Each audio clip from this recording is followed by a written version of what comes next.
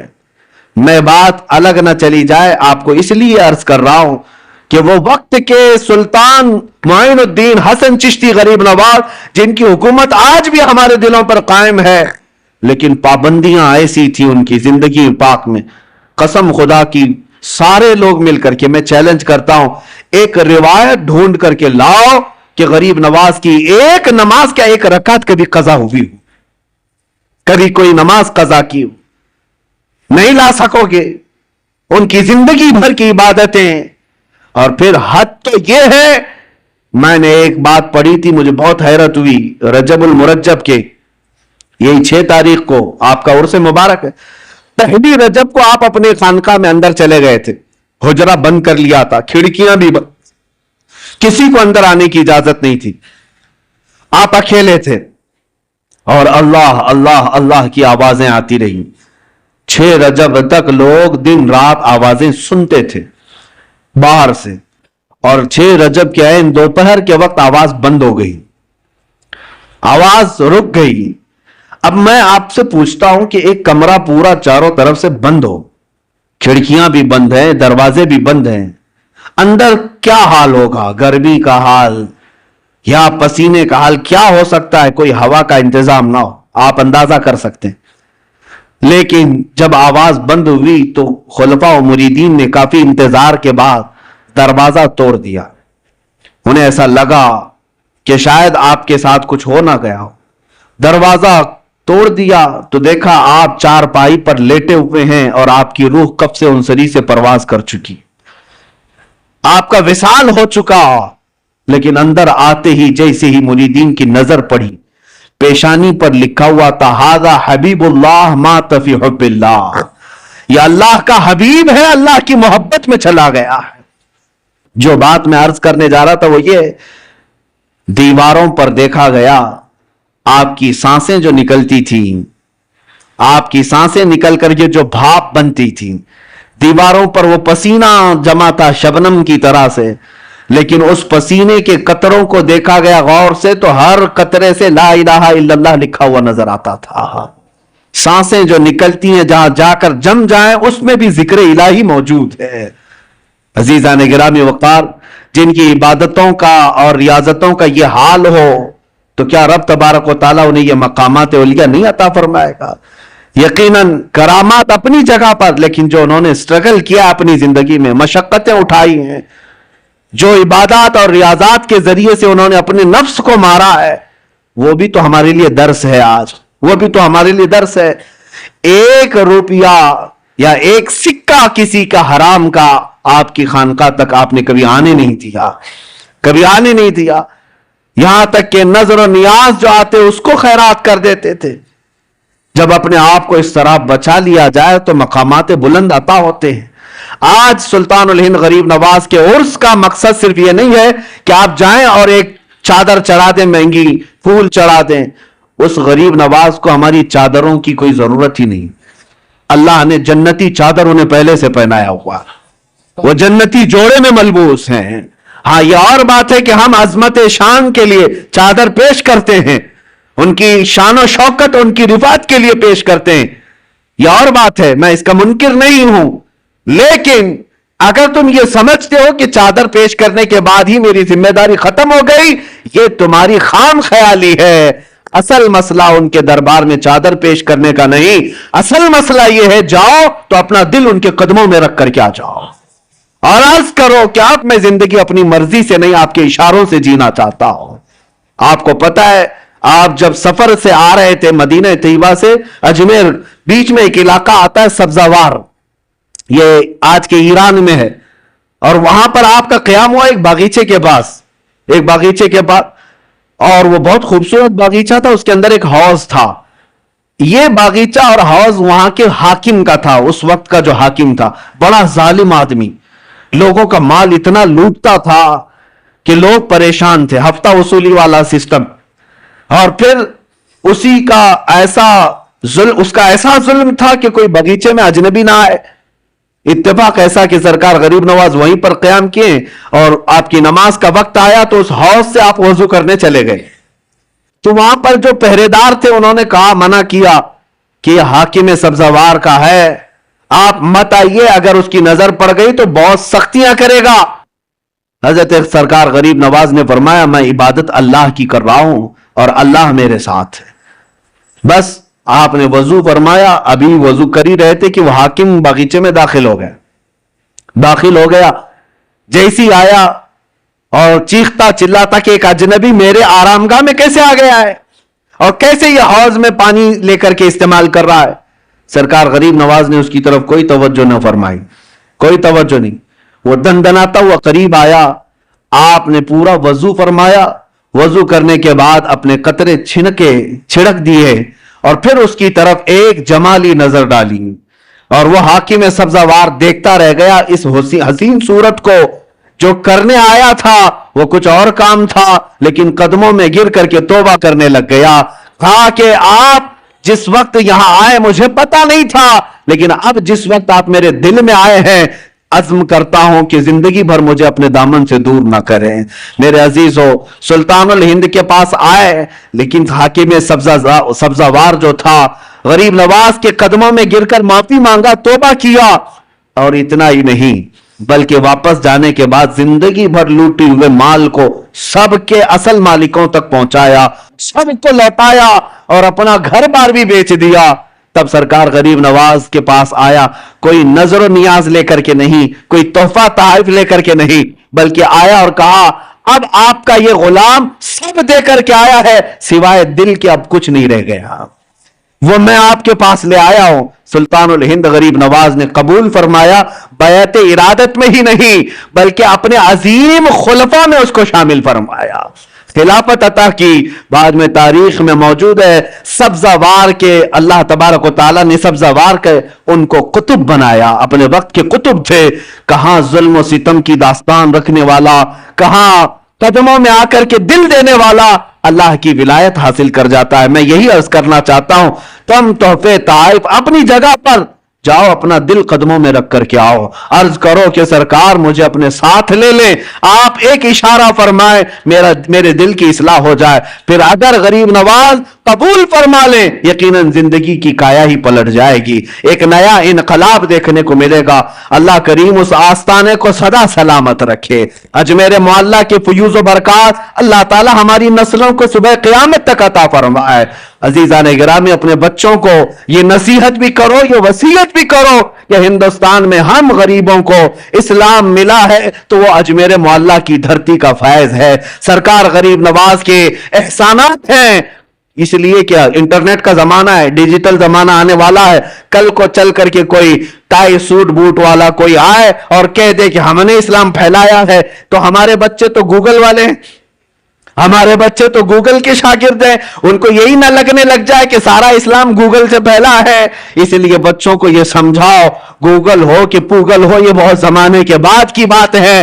سلطان الہند غریب نواز اس وقت اسلام پھیلا رہے تھے جب تو تار کا بھی سسٹم نہیں تھا، جب ٹیلی فون کا بھی معاملہ نہیں تھا، لیکن اپنی مختصر سی زندگی میں 90 لاکھ لوگوں کے دلوں میں اسلام کو روشن فرمایا۔